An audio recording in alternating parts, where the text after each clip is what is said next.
Hi, my name is Drew Melbourne. I'm the author of PERCIVAL, GYNT, and the Conspiracy of Days, a science fiction fantasy novel that's a finalist in this year's SPSFC, the self-published science fiction competition, now in its second year. I'm joined here with three of my fellow finalists who are going to go ahead and introduce themselves now. Thanks, Drew. This is Dave Hoffer. I'm the author of Melody. I live in Del Mar, California.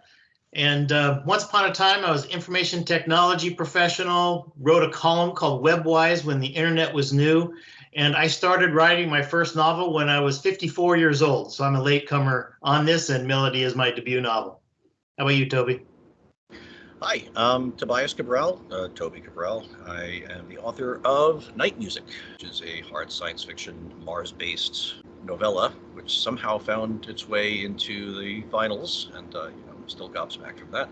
I'm a clinical psychologist by trade, aviation enthusiast, science fiction, speculative fiction, and fan since I was like a fetus, and I'm really delighted to be in the company of such excellent scribblers.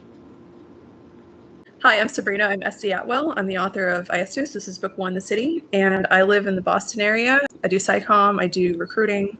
I've been here for about 8 years. I came back here after college to work, and I'm originally from the Pacific Northwest. And this is also my debut novel. Nice. So I think a good thing for folks might be to talk a little bit more about these books that have made it into the finals. So as I mentioned, my book is PERCIVAL, GYNT, and the Conspiracy of Days.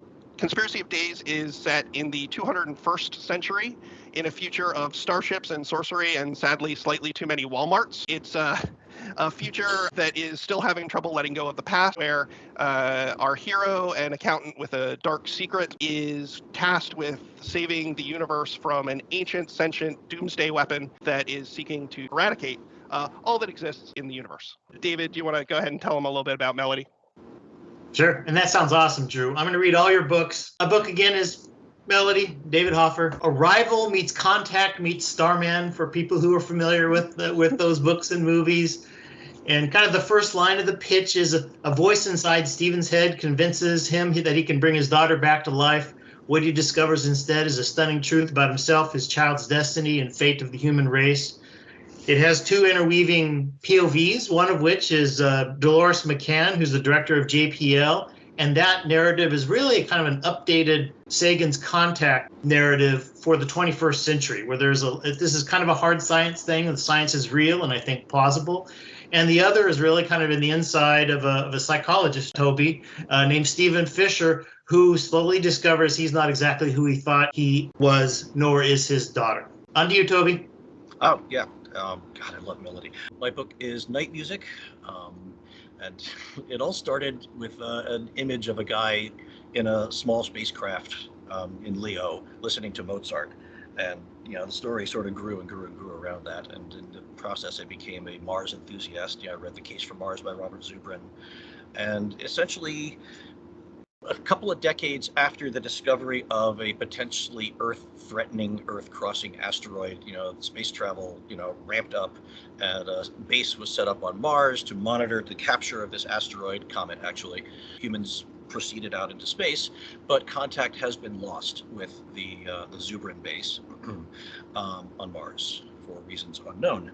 So what was going to be just a routine resupply mission has been retasked as a rescue mission. And along the way, Mars begins to undergo some changes, which leads into another kind of first contact, sort of by proxy, long story, storyline. And the science, the reason this took so bloody long to research is I wanted to get the science right. I actually calculated orbits and stuff, and I am a mathematical pygmy, so this is a Herculean effort for me. Tried to get the characters right, and because I'm a psychologist, I actually created fake psychological profiles for a couple of the protagonists so that not everybody would talk like me, and I just wildly overfunctioned for the task at hand. But I think it's a fun book. It's short. It has some good sort of intelligent monkey problem solving bits that I think folks will enjoy. Nice. Sabrina? This was inspired by a particularly miserable hot day with a thunderstorm coming in, and I was waiting in a bus tunnel for a very late bus. And I was thinking, this is in July of 2019, and I was thinking, if climate change gets worse, where are we supposed to go? And I thought, we can't all flee north. So I thought, what if people went underground? And as I was waiting, it was very late. I was very bitter about this bus, but as I was waiting, I ended up thinking through a lot of the issues that might face somebody, living in an underground city. And so basically the story is Jossie, who is a solar engineer, and she lost her brother to the above ground creatures called the Olnar when she was 10. And so she's lived with that for the last 15 years. And so when they find bones near where he disappeared, she accepts her uncle's special assignment to join patrol as an auxiliary engineer. And then she gets looped further and further and further to something that's much worse than she ever thought. I also calculated moon phases. I went very far into the science. I wanted to see how people would actually build a world underground, how it would feasibly work scientifically, sociologically, all of that. And so this is the result. So one of the things that I'm picking up from what I'm hearing from my fellow authors is a lot of you are very concerned or interested in the science. I have to confess that my book has no science in it, or the science that is in it is entirely designed so that I didn't need to research anything. So I'm wondering a little bit about influences that folks have had. So when you decided, hey, I'm going to sit down, I'm going to write this science fiction book, how much of your decisions about how to approach the science components were influenced by books that you read or movies, the kind of science fiction that brought you to the genre? Well, shortly before I started writing Night Music, I had read the Firestar series by Michael F. Flynn, which is sort of a now very much outdated sort of alternate future or alternate past by this point. Very deeply committed to getting the aerospace tech right. Into just my long love of like Arthur C. Clarke and Larry Niven and Robert Heinlein and the big guys and big gals. Yeah. Did sweat the science, and it was I always found it sort of nicely grounding that I could read something, and if I checked the math, etc., the unlikely event that I actually checked the math, I would find that it had been worked out. And there was something that, this is not just a story which is not distracting me by being implausible. Or, if it's fantasy, it's fantasy. Then I could roll with that. In fact, I quite love it. But I might actually learn something. And in fact, I did learn a lot of things. And so that's the kind of stuff that I just most groove on reading. And so that's what I set out to write. Yeah, I love that. Right. I'm kind of the same way. I love hard science. I love all science fiction, but hard science fiction, and kind of learning as I read these authors in environments or times that are real plausible is just absolutely fascinating to me. Like The Martian, right? Mm-hmm. Everybody loves The Martian. Even Ready Player One, right? I could see that happening. and even The World of Dune. That's probably my favorite science fiction book. And though it's not necessarily hard science fiction, obviously, it's just the rules are just so stringent and just so closely followed. I just love it. And Toby, I couldn't help you. You're a professional psychologist. My writing group probably read my book 10 times, and I'm very fortunate that one of the people on it was a professional psychologist. And one of my POVs is very heavy on psychology, and I just got expert guidance all along the way because he had to deal with a lot of things. And that's what I love about books is that you kind of strike a chord. I would say for me, it wasn't so much. I focused more on the world building in general than I do specifically the science and the technology. I mean, that's part of it. But I was just thinking, I tend to get frustrated when I read books, and it seems as if they haven't thought through the implications of if you have a population this big, how much can you support? What type of food do you need, et cetera. So I was more focused on that. I mean, I do reference the technology. I mean, they're building a network, for example. That's an important part of the story, but I don't go into great detail about the actual tech unless it's something that's directly relevant to the character and how they need to proceed in the story. So I don't really have any specific influences. I will confess I have read Wool, but this is a very different story. But the idea of thinking through all the things that you would need to consider to live underground, for example, and I did a lot of research on that. I can't say any further because spoilers, but I did a lot of research into that type of thing. Yeah, I'll say I have in my sort of my background, I grew up with a lot of comic books, a lot of fantasy, a lot of lowbrow sci-fi, and a lot of my influence when I'm writing is really two sides. So like one, like what do I think is cool that I can throw into a book, and literally just I found somewhere I have a document from when I started writing PERCIVAL GYNT years ago, and it's just a list of like all the things that I'd like to put in a novel, and it's all like ridiculous stuff. Some of which didn't make it into the first book, but it's like, can I have some dinosaurs in there at some point? Like, I would like some talking gorillas, please. And so on the one side, it's and I think partially driven by the fact of like, will they let me write another novel after this, right? Like, what can I cram in? And then I think the other piece of it, right? So on the one hand, it's like what are all the things I just like want to have in there because they're cool, and then the other piece of it is really what is the through line for the characters and for the themes I want to engage in, and how can I align things to really speak to those character beats and those thematic beats. I find sometimes in reviews, people who are coming from whether it's hard sci-fi or just like more plot driven, people are like, I don't understand what's going on. And then I think there's a certain subset of the audience that's sort of like, no, I'm going to get into the zone for this. It's I don't know if it's more of a mood experience. Toby, you were talking about coming up with character profiles for your characters and leveraging some of your psychology background. So you mentioned specifically in terms of voice, but did you find in terms of, I'm just thinking about sort of like how the plot formed, how much of it do you think was responsive to like figuring out who these characters were and how they were sort of unique, and how did that interplay with deciding like how that was going to be reflected in the plot and so forth?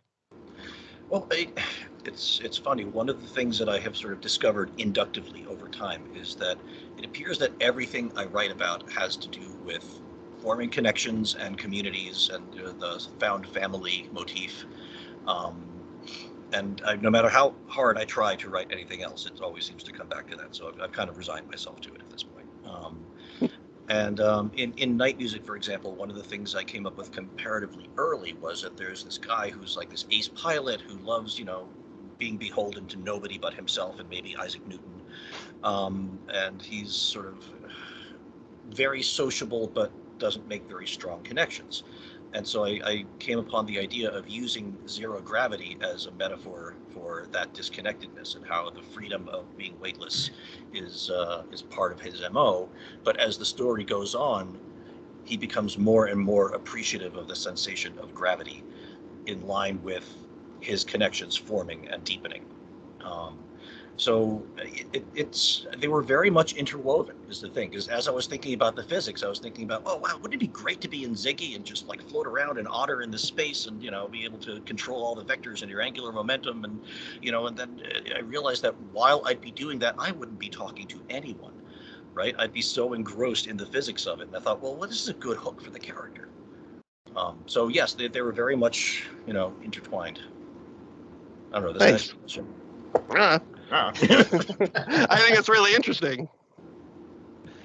Hey, and David, I have just started reading Melody. I'm maybe, I don't know, 5 or 6 chapters in, and I'm curious about. You made an interesting decision. You talked about how there are a couple of different lead characters, right? And you do an interesting thing where you jump between first and third person. Can you talk a little bit about the formalistically, kind of like how you came to that and kind of what your approach is to that when it comes to the characters in your novel? Well, what a great question, Drew. I love structure and craft. I love questions like this. So this evolved, right? Like any of our books. And as I started really kind of diving into it, the first character, the POV character, this guy named Stephen Fisher, he's a professional psychologist. And, over the course of the book, he's going to completely change and he's going to become something that he wasn't expecting.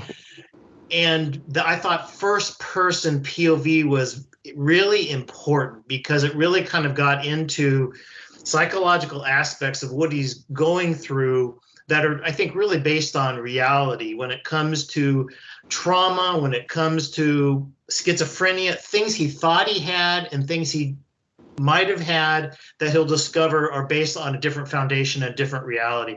And in order to explore that, I really needed to go deep from his perspective, what was happening.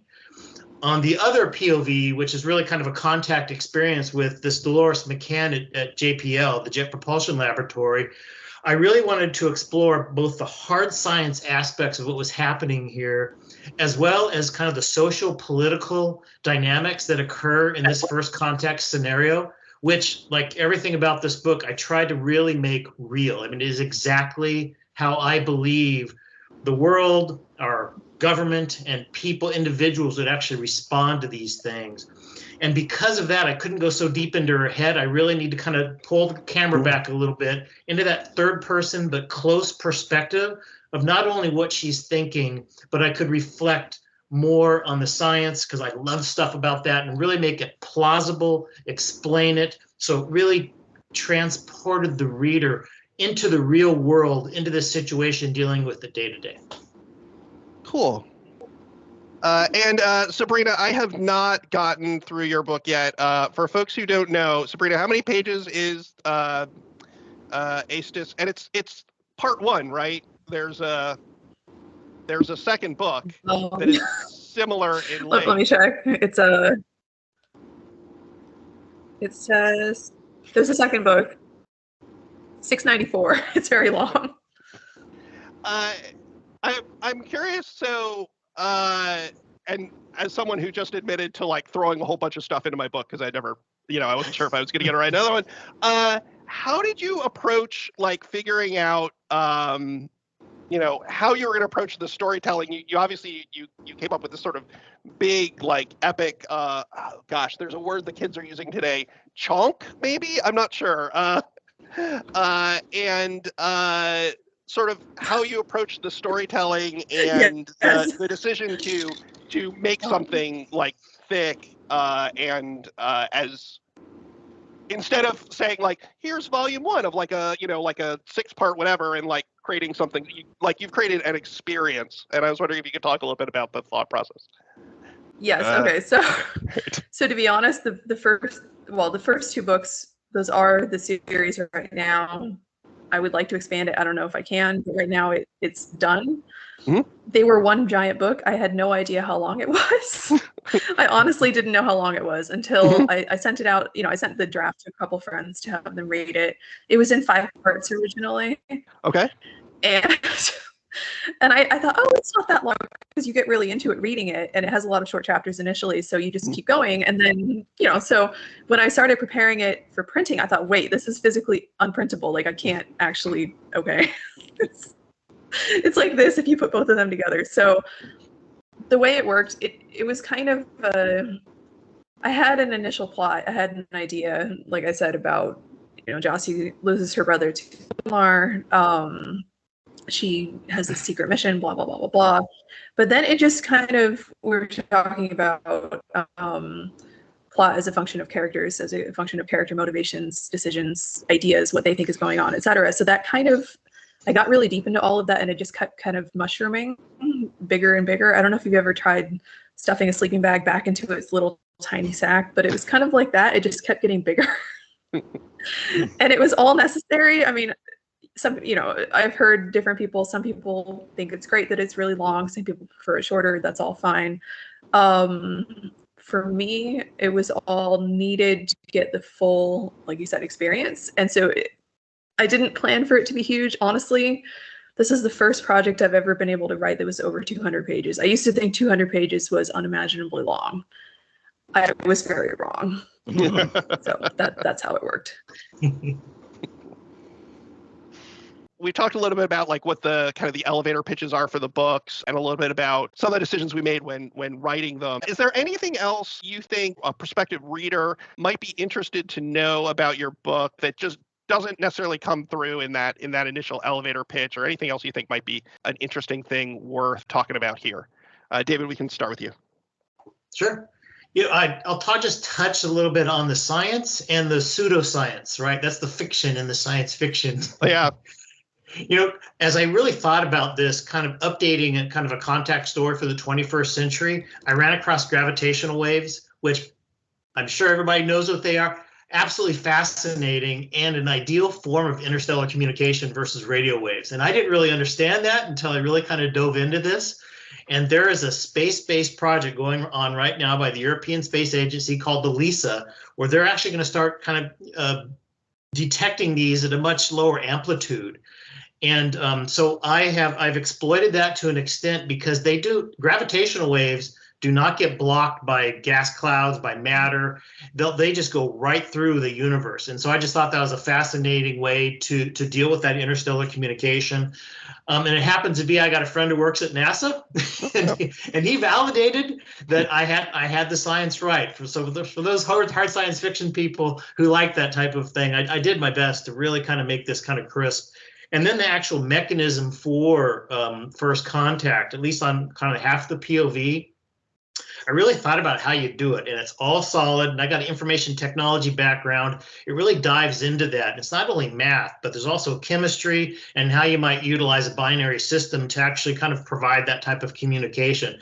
So I thought it was unique. I thought it was very plausible. I think it could really happen. On the pseudoscience side, I'll kind of get into a little bit to the spark of what started the book for me. I'm really fascinated by Buddhist secular philosophy, and the Dalai Lama, he's written many books, done a lot of talks, and he claimed that if you could prove rebirth for one person, then it's true for all. And my science fiction brain, immediately when I heard that, said, well, if that's true, it can't be just on Earth. And then that really sparked my starting to write a book about a little girl looking up in the night sky with her father. And on the pseudoscience stuff, most of the faiths that we believe in some form of heaven or hell or afterlife. Even the Buddhists, they'll call it like a stream of consciousness. So I called it the conscious plane. And I imagined that if there is such a thing that exists, and I hope it does, that it really needs to be kind of in a separate universe with different physical laws that is able to interact with our own. And that was kind of the pseudoscience basis. I've tried as much as possible to make it real. And it just so happens that gravity is one of those things that can actually communicate between universes. So enough said. I'll let somebody else talk. Thank you for the question, Drew. Absolutely. Toby, anything else that you think folks might be interested in about your novel that's not part of that core pitch? Well, first of all, Dave, I really grooved on the gravity waves because the gravitational waves are also in night music as a way excellent. As a way of modulating an interstellar signal and doing interesting things with it. So I felt a real affinity to that. But you might notice that the shirt I'm wearing is the Mandelbrot set. It's a fractal. I had to grab that shirt. It showed up on my Facebook, and I was yoink, because my dissertation was on chaos and complexity theory, basically recasting traditional psychological clinical theories through a lens which reflects a more current paradigm. Psychoanalysis was all steampunk, and cognitive science, cognitive psychology is all sort of, linear Turing, computers. And lately, we've had this thing called chaos and complexity theory, self-organizing systems far from equilibrium. And that, once I started learning about that, nothing was ever the same. It's possibly the single most comprehensively and profoundly affecting domain of thought that I have ever encountered. So naturally, it's in the book. There are things about self-organization which are interestingly and deliberately leveraged in order to bring about certain desired outcomes from unnamed agencies. And understanding self-organization, is one of the ways that, some of the things that seem magical toward the end of the book are shown not to be, because here we are, these incredibly, differentiated and complex, organisms which, bootstrapped up from chaos as a way to, more properly affect the entropy of the universe, according to Frigogine. So I wanted that stuff to be reflected in the tale, and I think that it gives it a certain sort of like heft and wonder, which is also strangely intuitively accessible because we see the world around us. And also, I mean, my mother was a concert pianist, so I mean, I've been, my sister has a master's from Juilliard. I mean, again, I've been marinating in music since, I was a blastula. So I had to have some music in there, and I found that those domains spoke so well because the self-organization of the brain and that evolutionary system is able to recognize and resonate to the dynamics of and the math of music. And so that was another overlay that I tried to put in there. So yeah, the chaos complexity thing is definitely, the beat that's not going to come across in the elevator pitch, but it's integral. That's really interesting. Sabrina, do you have anything else you want to share about the novel that goes beyond some of the stuff we've been talking about already? Yeah, and I was just thinking both of these are very, very interesting things both of you said. I actually used to work with one of the head LIGO scientists, gravitational waves. Really? Long story. Yeah. Awesome. SciComm writer anyway. So I know him. I used to work with him. I was very excited, and I ran around showing my phone to everyone when they first verified gravitational waves. No one else was as excited as I was, but anyway. And then regarding what you were saying about self-organization, all of that, my father was also a concert pianist, and I have a lot of thoughts on that, which is I could talk for a while, so I'm not going to. But regarding my book,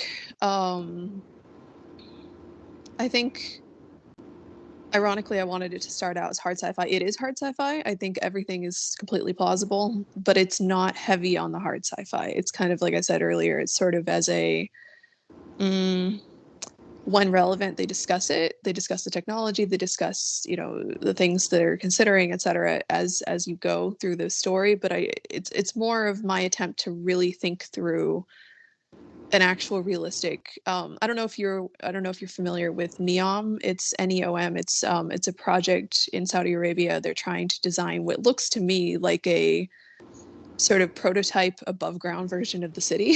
So yeah, the long linear building. But yes, if you look at the line, look at their website, look on their HR page. They have jobs for everything. I mean, everything. They have K through 12. They have everything. Theoretically, they could just seal themselves off from the world. And I mean, I'm not saying that's the intention, but it looks to me as a sci-fi writer almost like a prototype, which is so fascinating.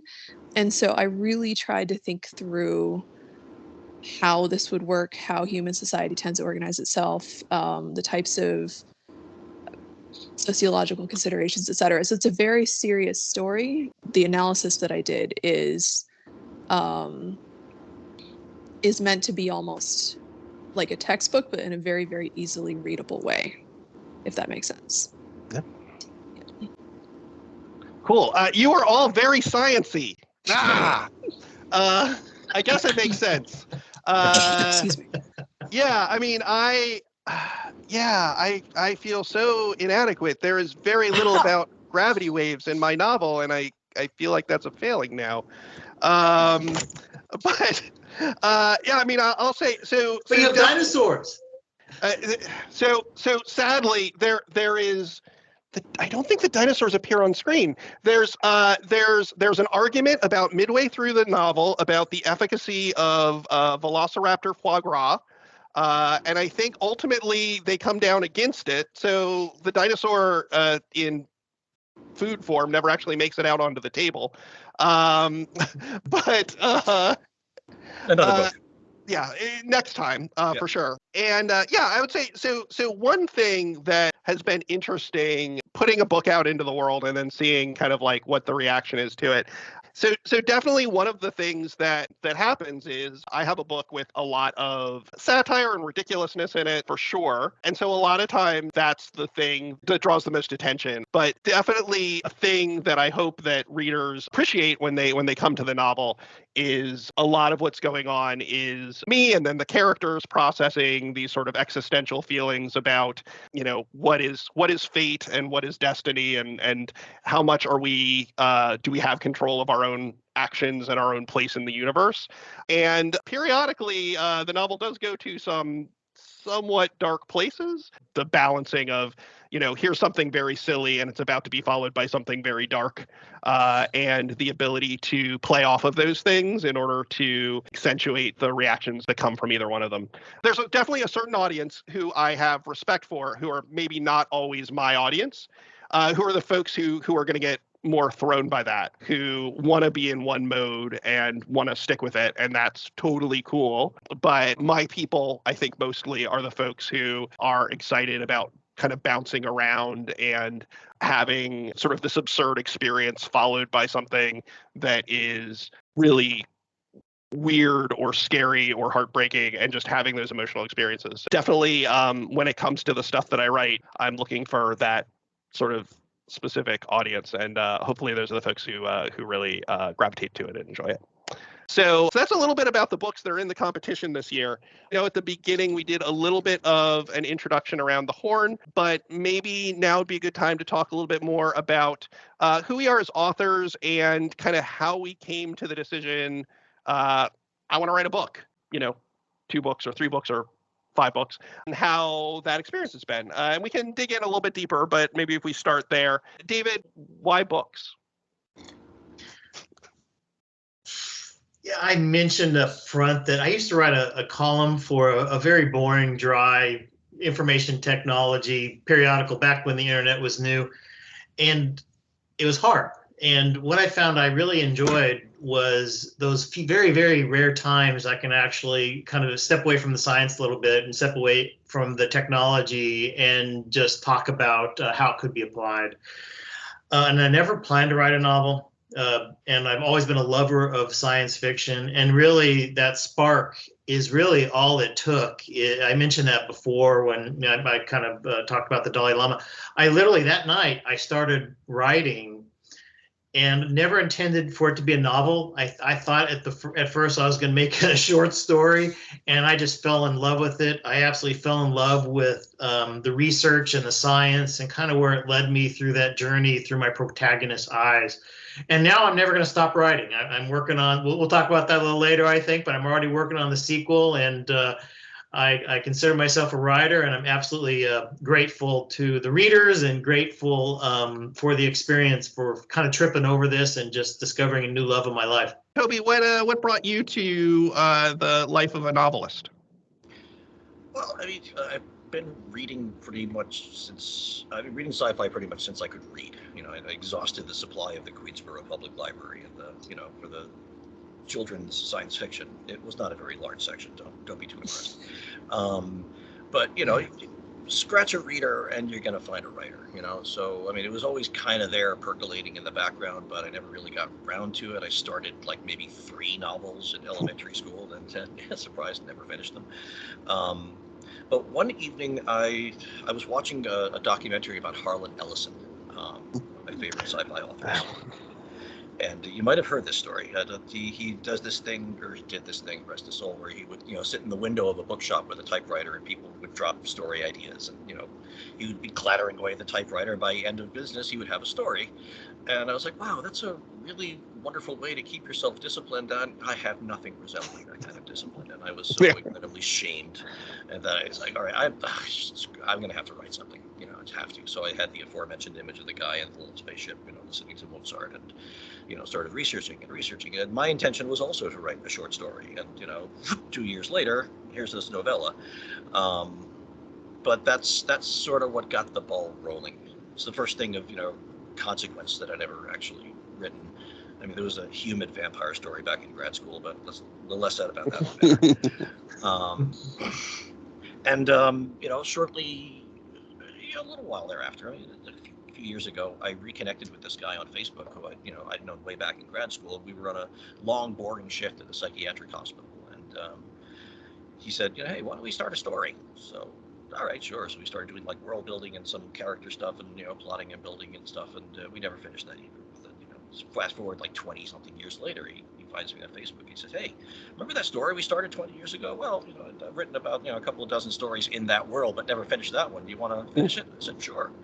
So I got sort of I went voluntarily to becoming a co-author in a very unaccustomed format, genre, which is cyberpunk. And which I don't normally do well because I'm not really a dystopian type. So we wrote a bunch of stuff, and my first actual novel. I mean, I consider Night Music a novella. My first novel was the sequel to another novella called Mechanical Error, and that's right. I actually have this one. Nice. New Eyes. There we go. And that one's also set on Mars because I have a thing for Mars. So, I mean, in short, I'd always kind of been a writer under the skin, but a few key events, sort of drew it out of me like a poultice. And now, yeah, I'm also a... Sabrina, how did you come to writing more broadly? So I was, basically from the time I could hold a pen, literally, I've been writing. I wrote this little thing when I was like 3 or 4. I don't know how old I was. I was very small. And I illustrated it, and I don't remember the details, but there was a small book. It was probably like 6 pages long. And then when I was about 6, we had a friend who owned a press. And so I wrote this story, and she did like 100 printings of it as a favor to my family. And I was very proud of myself. I knew it wasn't quote unquote real publishing, but I was very proud of myself. And then since I was, I think since I was 13, I've been trying to write novels. And like I said, I used to think that 200 pages was kind of like, oh, that's a real book, So this was a different level. I don't really know what happened. It just kind of came out. It was like this flood of, so like I said, I was in this bus tunnel. I went home. I had this idea. I thought, okay, what if I were, we have to go underground. What if this bus coming to take me home, we're going to take me home down into the earth, into an underground city? What would that look like, etc.? So what if the bus what if the bus crashed on the way down? What would happen, etc. So it was kind of a thriller thing that I was writing just as an experiment. I'd never written action or thriller type stuff before. So I just did it as an experiment. And then I was thinking about the world building. And then I put it on a blog. I sent copies to a couple friends, and they said they liked it. And finally my friend said, yeah, I really like it, but I need more than 1 chapter a month. And I was like, okay, fine. So for National Novel Writing Month, NaNoWriMo, I decided, like you were saying with the discipline, I decided, okay, well, let me try this. And then it just kind of kept going. And I thought, wait, what's happening? And then it became really, really long. But it was like this thing that it was almost like I had it all in my head and I just had to write it down. It was like this enormous thing that I had to write. I don't know how to better describe it. It's at a completely different level than anything else I've ever written, thank God. Like completely new level. It was like I had the quote unquote real story in my mind and I had to write it down. I do other things for fun, other stories, short stories, flash fiction. I have other novels I'm working on, but none of it is like this one. Nice. Yeah, I mean, I can say I also am somebody who had kind of decided at a unreasonably young age that I was going to be a writer. My brother is 8 years older than I am. I'm the youngest, and had decided to program me to just like all of the same things that he liked. And thank goodness, at least at the time, he had good taste.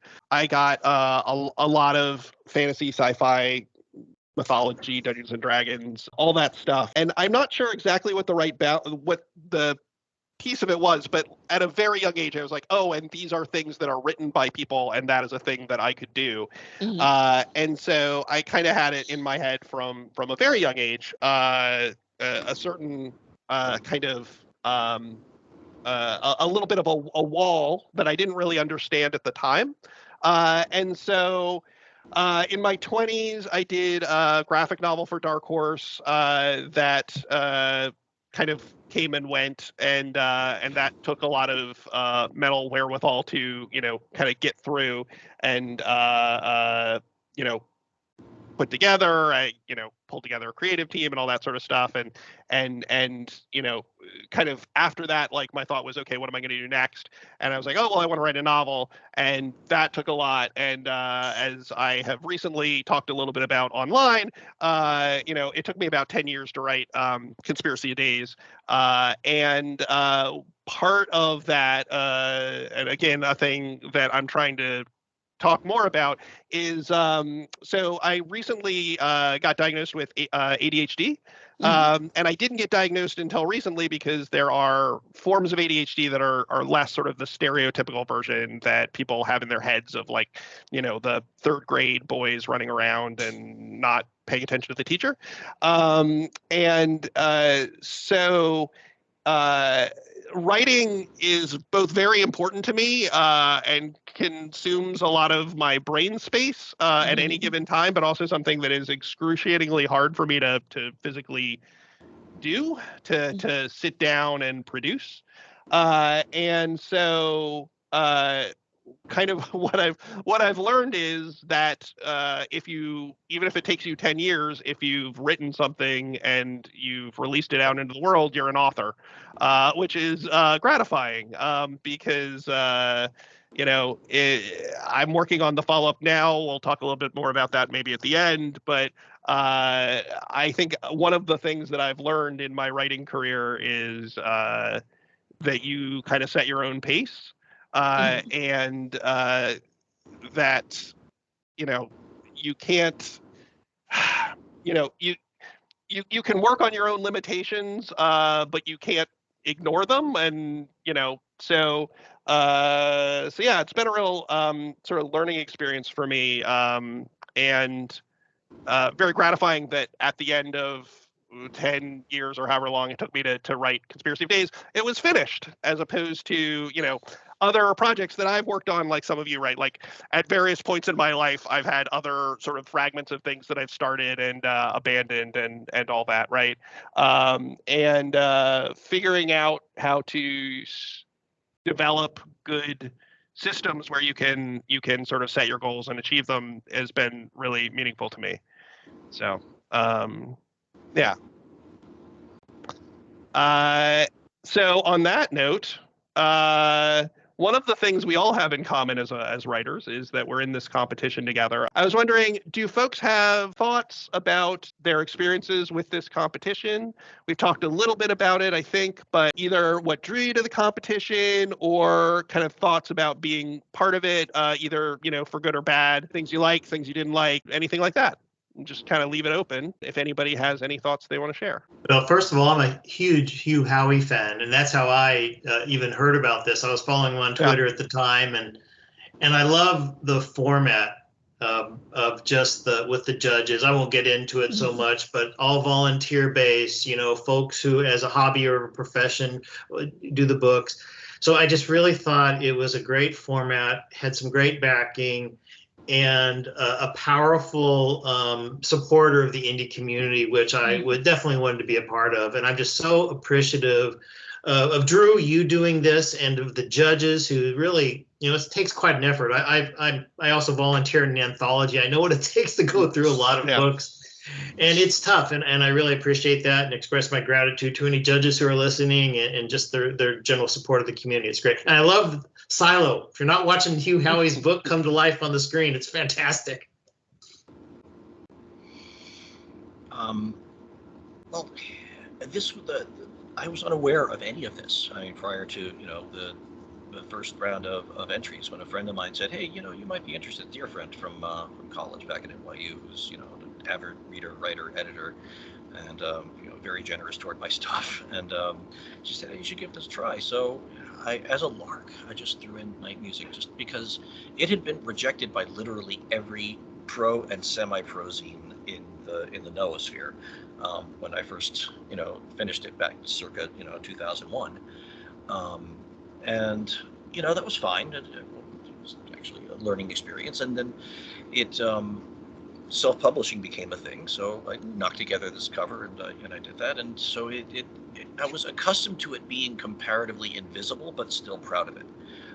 And so the notion of giving it another trot around the stage, just felt right and good to me. And the entry process was very simple. And as you say, Dave, the judges and it's very tight.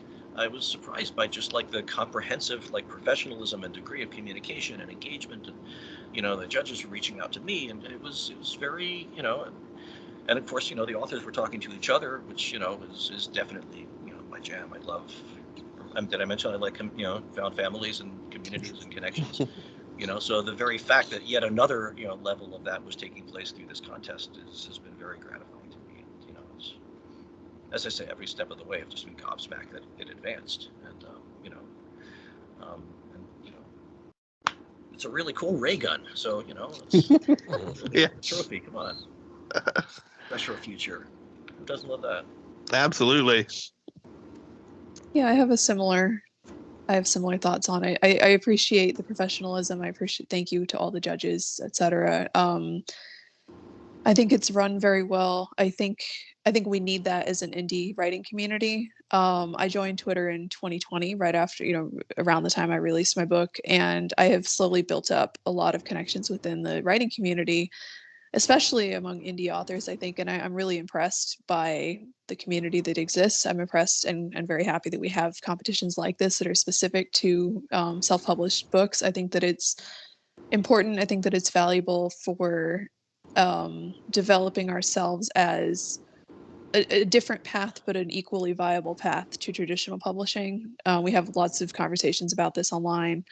I think that, for example, I mean, I asked Scott and he said, yes, I can use the little ray gun thing, the finalist badge on my digital covers, which is great. Yeah. And I think I wrote an entire giant marketing thread, a thread about marketing. Yeah. And every time you have something like that, it adds incremental credibility to your book. And I think the fact that Hugh Howey, all of that, I think the more that you can have something, this type of structure, or I don't know what the right word is. I guess, yeah, this type of structure built up around and supporting the indie community, I think the more that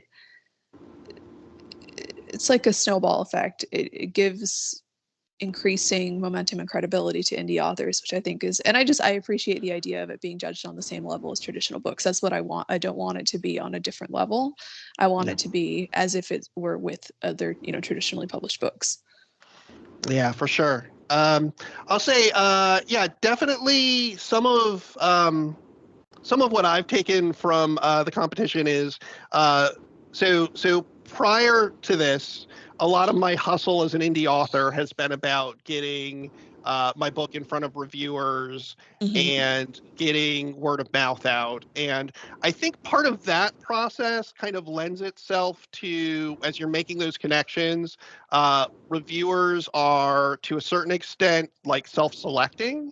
So you get it's nice because, you can get the book into hands of people who are maybe predisposed to like the book and they're going to write a nice review, and that's great for Goodreads and Amazon and all of that.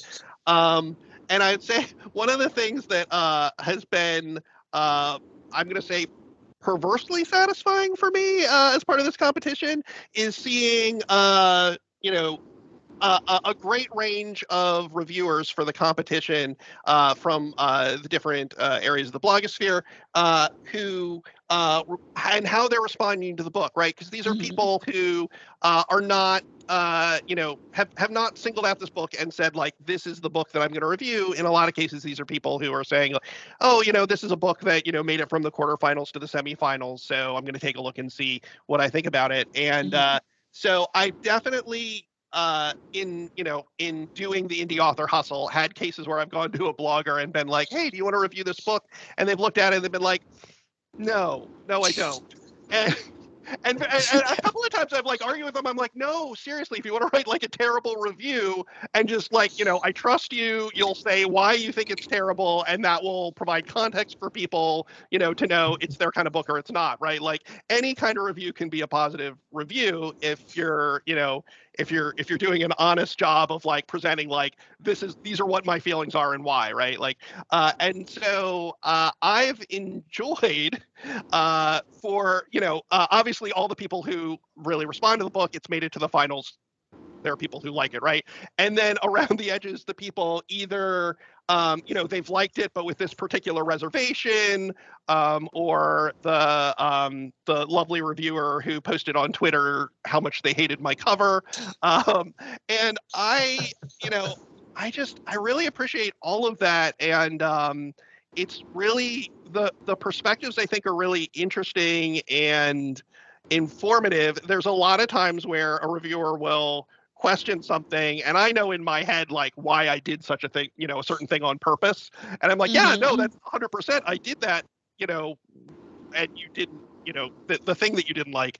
But I just think it's really interesting and satisfying in a way that I don't know if it's healthy or not, but it will inform my writing moving forward.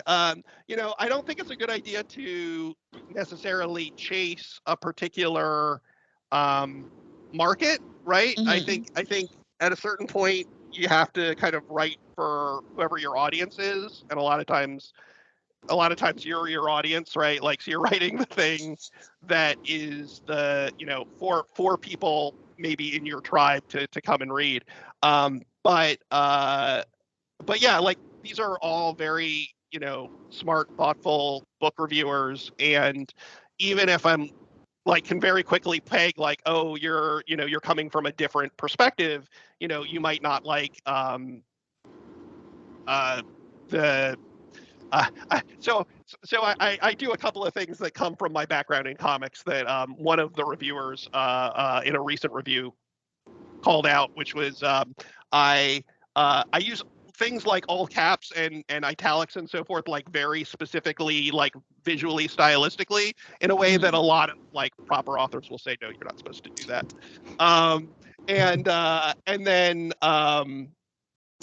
then also I definitely 100% do the thing where like somebody with a funny accent has like their dialogue is written out, like, you know, with the specific, like, instead of saying they say duh or whatever, like the act, like, and again, 100% very good reasons not to do that, and I have chosen not to follow that advice. And so like I read those reviews and I'm like, oh yes, you have very good points. You should not like the thing that I'm writing. But yeah, it's just, I don't know. It makes me really appreciate the broad swath of reviewers that we have in the who are reviewing indie stuff alongside of traditionally published stuff. And then, of course, it's been really great to get to know more folks on the indie author scene. So it's been a really, I think, a really pleasant and positive experience. And I'm excited to eventually write another book so that I can be eligible in some following year. I just said a whole bunch about reviews. Does anybody else have any thoughts about reviews in general, not necessarily for the competition? I think, David, did we say before this started, maybe you don't read reviews? Nobody is more critical of my writing than myself. And so when I have a very hard time reading reviews, and as a rule, I don't, because they just get amplified in my head just because of my own self-criticality. I literally, when I read my own writing, I edit it every time. I always say, oh, I could have done this to improve it. And I think I've stopped doing it now, but Melody, my book, that first year, I think I probably every month I'd put out a new revision because I just couldn't stand. I can't see an improvement that I have to immediately like make and publish. So in general, I just have a very hard time with it just because of my own personal amplification of the criticism. But I greatly appreciate all the reviews, and I will confess I've read some of the 5 stars, and it just makes it even more meaningful because of how sensitive I can be on the other end. Not that I definitely appreciate it. I really take criticism well, but it just kind of gets amplified in my head and makes it hard. But thank you for the question, Drew. For sure. Toby, do you love negative reviews? You know, not as such in themselves, but I enjoy the fact that they have occurred, because that means that somebody other than folks who are invested in making me feel good have read my book. You know, I mean, it's one of the things that has happened as I've been, you know, like trumpeting the fact that I, you know, made it to this point of the competition all over my Twitter and stuff, is that, you know, people who I've never met have read my stuff, and they have, you know, generally been favorable, but there have been some very salient critiques of aspects of it, you know, which were not things of which I was unaware, because like you, David, I do have that, you know, the Greek chorus working at all times. You know, they get overtime like you wouldn't believe. But to actually have those things validated and say, you know what, yes, that is a thing, you know, that this, you know, there's a certain difficulty in pacing, and maybe there's a little too much techno stuff and not enough there, and there are different sort of genres that are colliding, and some of that's actually on purpose. But I mean, the fact that people are aware of that and that it's being read is kind of cool. Just because it's what is writing but communication, so that's evidence that communication has occurred. And B, because again, it's stuff that does get fed back into the neural net to iterate and come out of the next thing. Yeah, I think negative reviews, every review is helpful.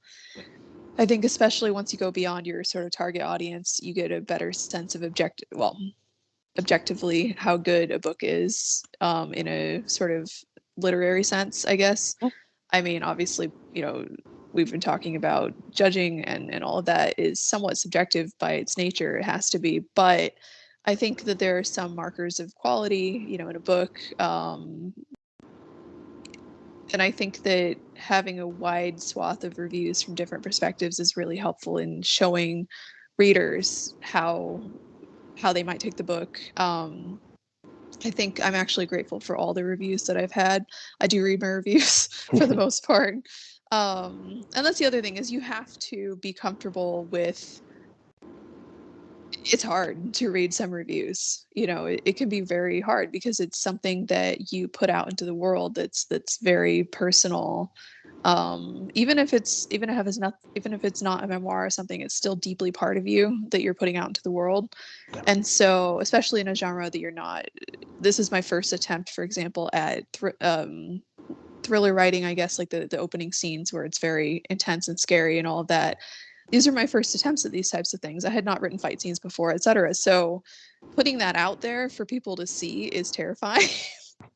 And so having the full spectrum of feedback is helpful as a writer. It's best, I think, for the readers. It's the most honest way to for the readers.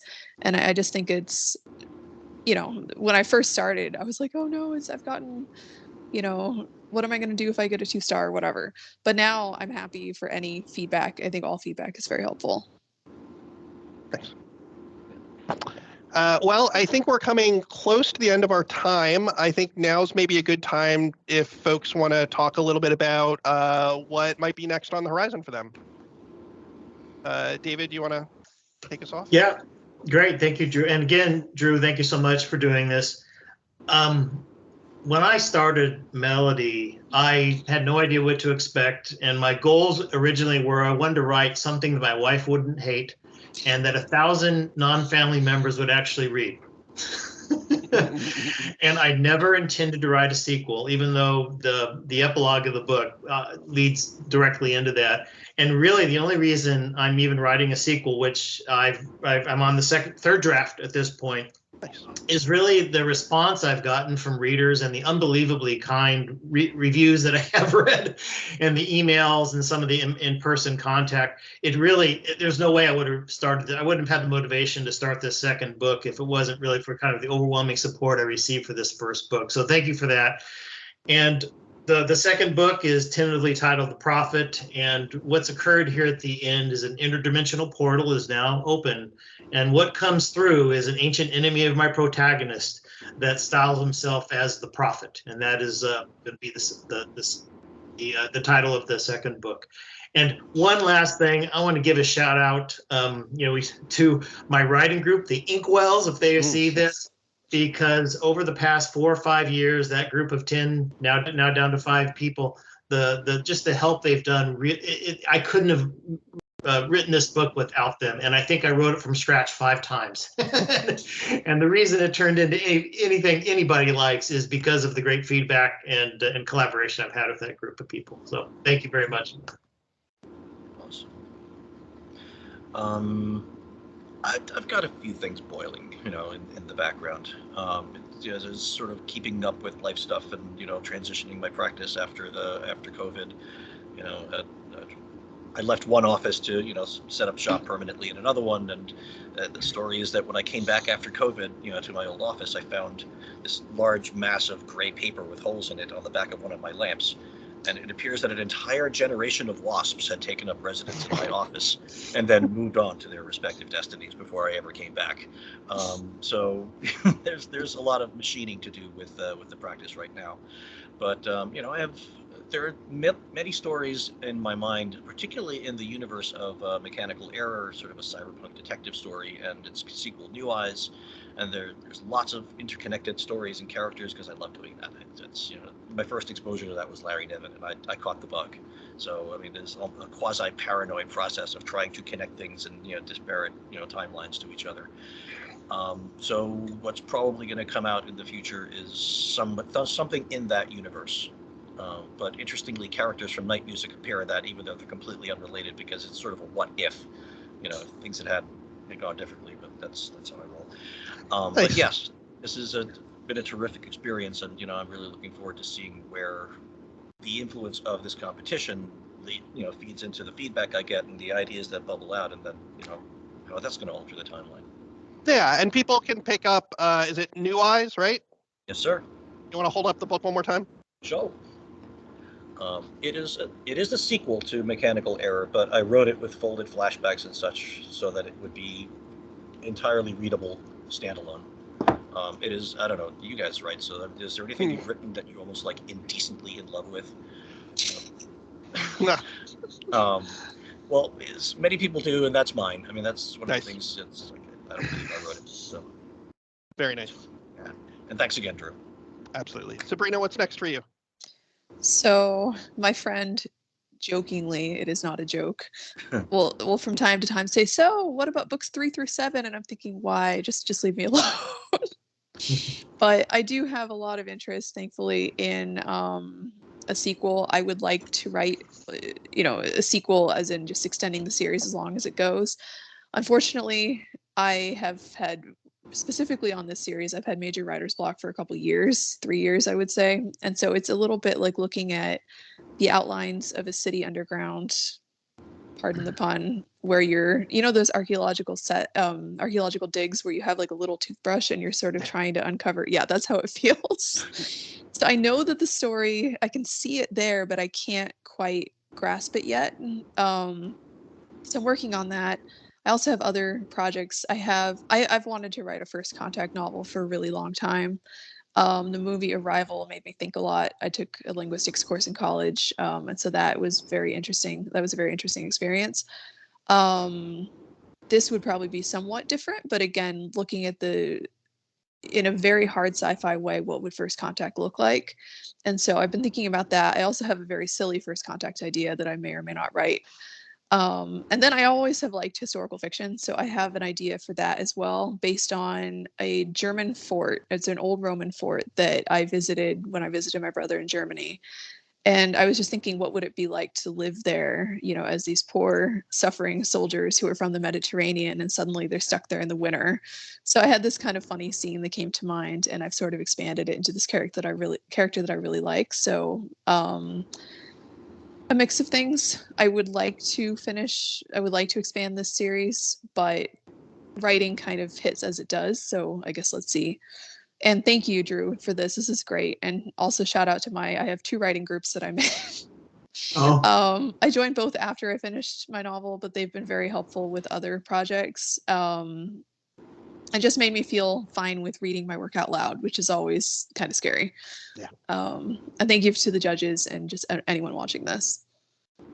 Yeah, for sure. Yeah, and then in terms of what's next for me, I am several years into hopefully nearing the completion of the follow-up to Conspiracy of Days. So the next book in the series is a short story collection that is also serves as a prequel to Conspiracy of Days. So that's my effort to create something where it's the second book, but people can read it first.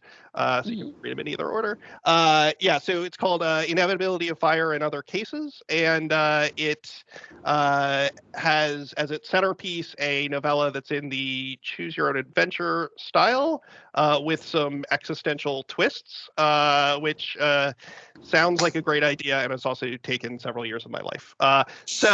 Once I'm hoping to have it finished soon and out. Hopefully by the end of the year, but I said that for the past few years. And then after that, hopefully once that's done, I have a number of other projects that will hopefully be coming soon after. I'm just I'm trying to get back into the zone of I have a you folks were thanking your writing groups. I have to thank my wife, who said, let's make sure we carve out some time for you to write every day, and sometimes I do that. And also introduced me to the editor for my books, who also happens to be my mother-in-law now, has just been very supportive. So I want to say thanks to all of you. For joining us, and there are 3 other finalists in the competition who couldn't make it today, but have also done some great work and have some great titles you should check out. And I wish all of us, all 7, good luck in this competition and as we move forward with our books. Great. Thank you, Drew. Toby, nice to meet you. Sabrina, it was an absolute pleasure. Same. Absolutely. An absolute joy.